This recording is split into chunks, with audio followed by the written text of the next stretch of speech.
Enticing, naughty, sensual, exciting.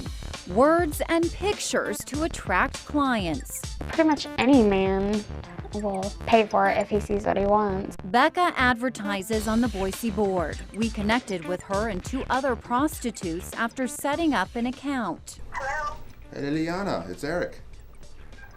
Hey, Eric. I'll be there probably like 7 o'clock, 6:30, 7 o'clock. Secret Liliana and Kiara Amor stood us up. My colleague Eric Avigné waited outside a Boise hotel for almost an hour, while I hid in the backseat of a car with a camera.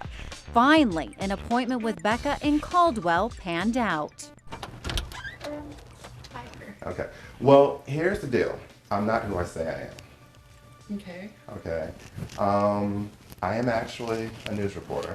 She agreed to talk It's kind of a hush-hush ordeal. as long as we keep her identity secret, blurring her face, altering her voice, and changing her real and working girl names. It started out because I needed money. Just everything in my life was going downhill, and so a friend told me about this site. Becca is in her early 20s, going to school, and says being a prostitute is how she survives. I think if it's just a single girl trying to make a couple extra dollars, it should be okay. For me personally, like, I greet them at the door, ask them how their day's going and stuff like that, then we go upstairs. The first client that I had, it was really traumatic for me because I was raised to think, sex stays between married people and you don't do it unless you're married.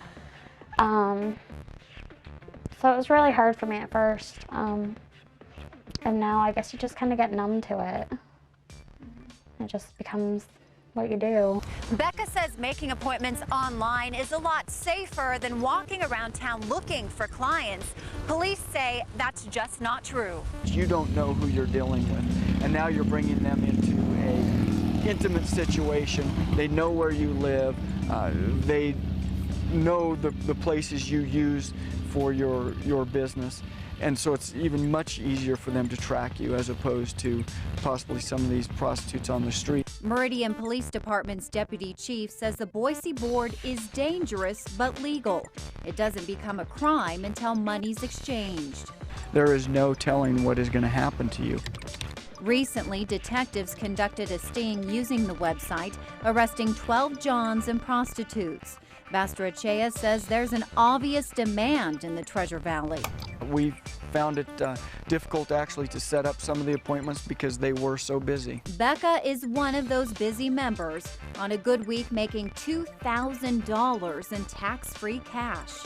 Definitely makes life easier when you have a little bit extra money. But she admits bad things can happen. Like, I've been locked in people's houses, like they've refused to let me leave unless I do services for whatever they say. Bastrachea says there are more victims in this prostitution circle than people want to admit. What we found out is a lot of these Johns that we were dealing with were married, they had kids. These females are victimized on a daily basis. They're psychologically, sometimes physically abused. The Johns are victimizing their families. I mean, it's very similar to the cycles of domestic abuse, the cycles of drug abuse. You mirror kind of what your parents have taught you in a lot of these cases. For Becca, she plans on leaving the board when she graduates in May, being a member for less than a year. But she does have a message for anyone thinking of following in her footsteps. I just think that there are definitely better ways to get money and get help than this, by far.